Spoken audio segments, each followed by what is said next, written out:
This is an airfield in Germany, some hour and a half away from Stuttgart. That's the Black Forest right there. I'm here not to enjoy aeroplanes, I'm here to do some testing for Porsche.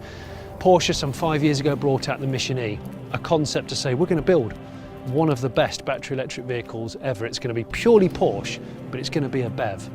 They've already won Le Mans with hybrids, they've already got the outright Nürburgring record of all time with a hybrid.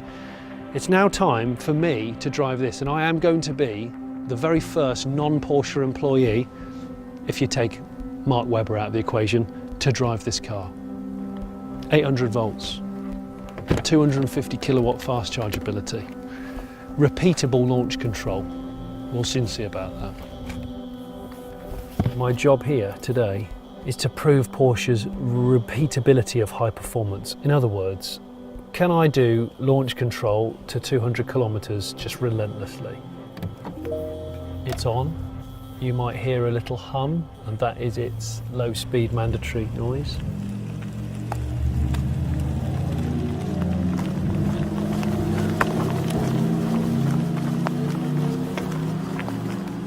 I'd love to show you the binnacle and the screen behind there and the haptic center console. It's really nice, but I can't.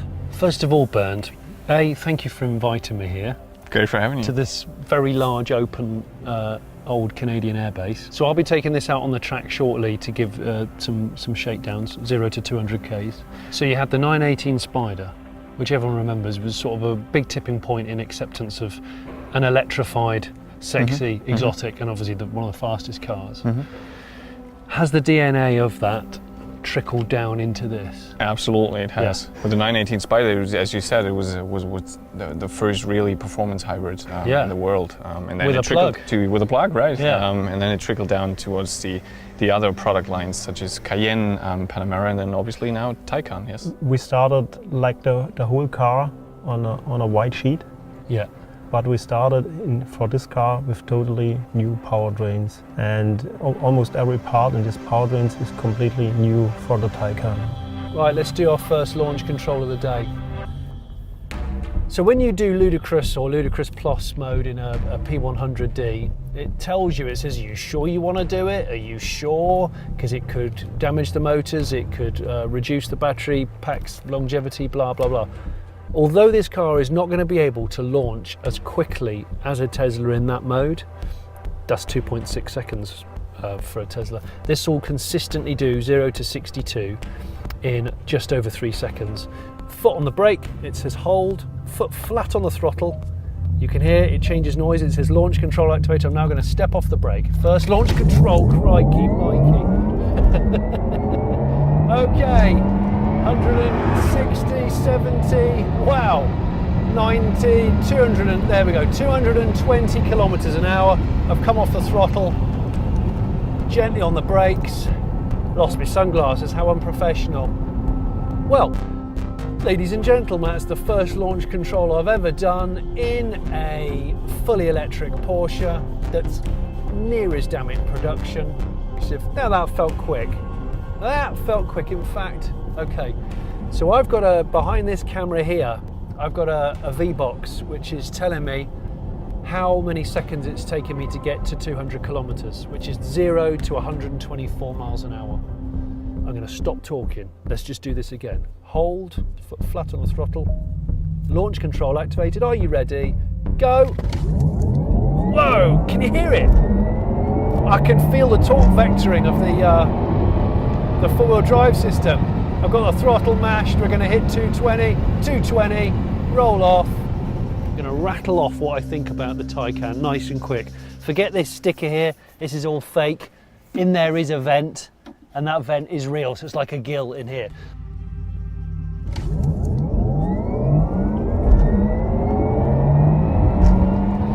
When you're driving it, you can only see the tops of the wings. It kind of feels like a 911 in that respect. It's a shallower front than a Panamera. At a glance, it looks really similar to a Panamera, but it's not. And when you take off that sticker and that sticker there, if I do that, that's its headlight, yeah?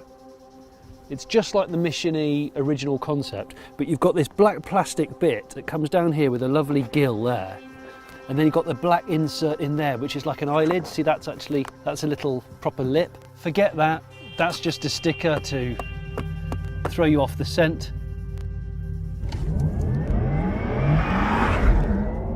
I can't show you how that opens. There's charge doors on each side of the front wing. Really nifty.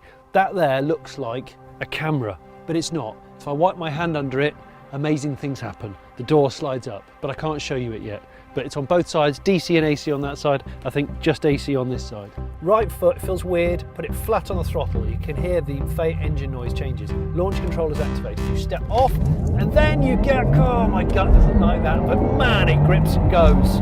150 kilometers an hour already. 180, 190, 200, 210, 222 kilometers an hour. Come off, mind the bird on our left. 225 kilometers an hour. So I'm nearly going VMAX in the car. I'm only 25 kilometers away from the VMAX of the Taycan. I mean, I know that the figures of sort of a shade over 3 seconds, 0 to 62 miles an hour. The reason why I'm here is to talk about the repeatability that you guys have really tried to hit home on. This is not just a high-performance electric car, it's a repeatable high-performance electric car. Yes. Is there a confirmed top speed yet, or something that's, I mean... 250 is the confirmed top speed. 250 kilometers an hour, yes. Yes, okay. And I have seen, there's actually 3 or 2 other Taycan pre-production cars testing today, and I've noticed different wheel styles. Yes. So in fact, I've noticed 3 different wheel styles, 20s. So you've been busy looking around. Well, you know, I'm a nosy journalist. That's sort of what I do. Let's go.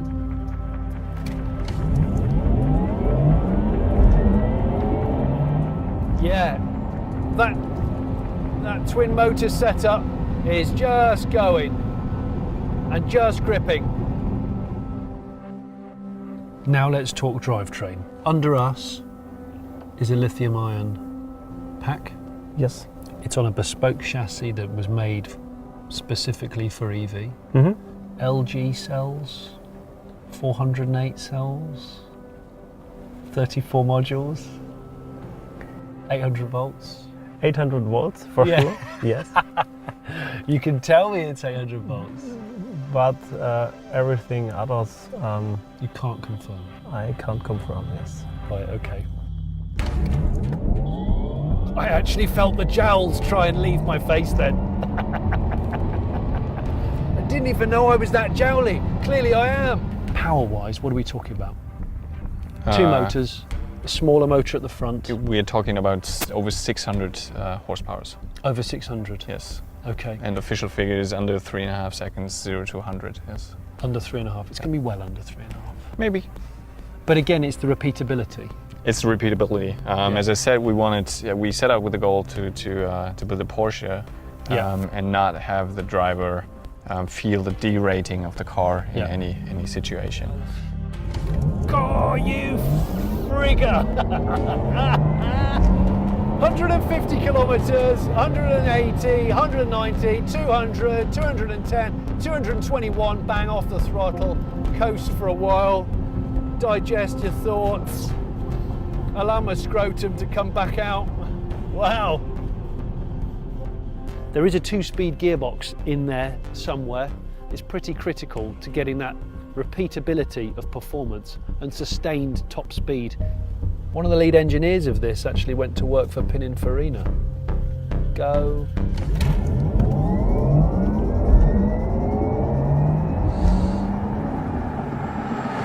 Now, what's interesting to me about the Taycan is that it uses synchronous motors that you guys build in-house.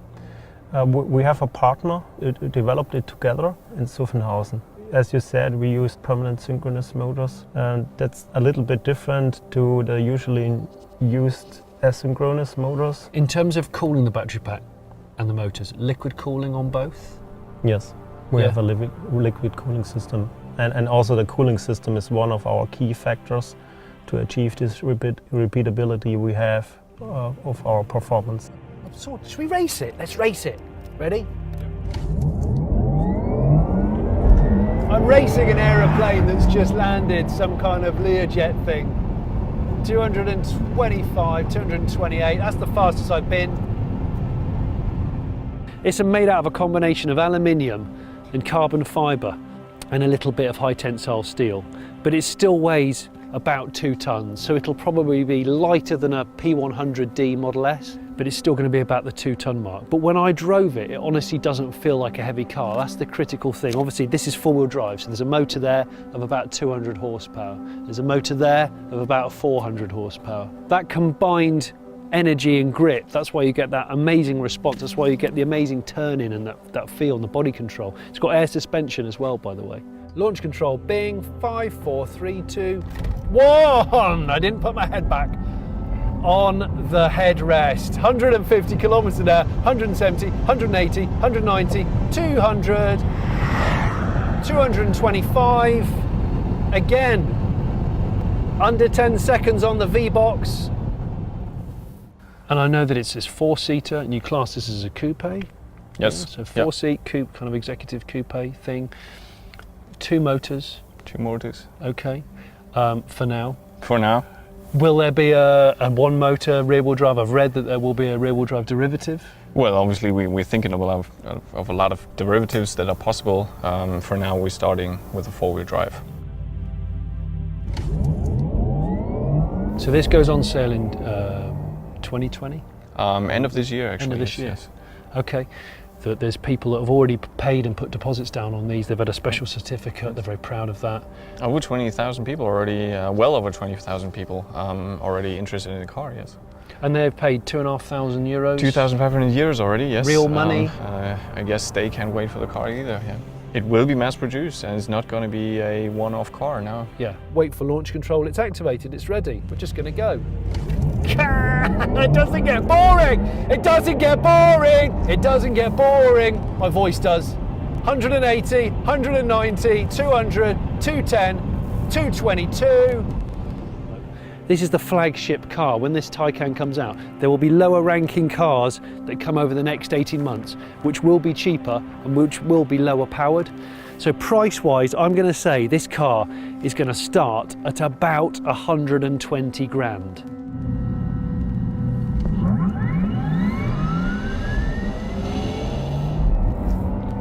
Lost a bit of traction then, but it quickly righted itself. 180 kilometers, 90, 200, 210, 220, 225. This is just one model of the Taycan. There's going to be a whole raft of Taycans. There'll be an entry-level rear-wheel drive one. There could be a lighter weight one, you know, a GT3 style one. There'll be cheaper ones than this. There'll be rear-wheel drive biased ones. There'll be more drifty ones. I mean, seriously, think about that. Because this car sits between Cayenne and Panamera. And if you take the Cayenne Turbo price and the Panamera price, it's around about between 110 and 130, 40,000 pounds.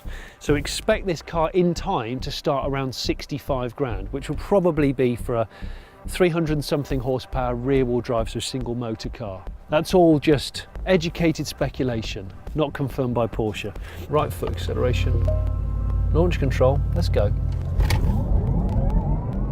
I'm fighting it with my neck. Fighting it with my neck. 150, 60, 175, 82, 200 Ks. At the back here, that button there, I press that and the boot goes up. I can't show you inside the boot, but take my word for it. Let's just do it again. Oh, yeah. Yeah. It's got active aero here as well, which you can adjust. If you press the range button in the car, it apparently adds about 10% of range, which means it will shut the flaps down and make the car as aerodynamic as possible. You know, probably dull back the air conditioning and the throttle responses and stuff like that. But you're talking 320 mile range car that can charge at 150 kilowatts in about 40 minutes, but 0 to 80%.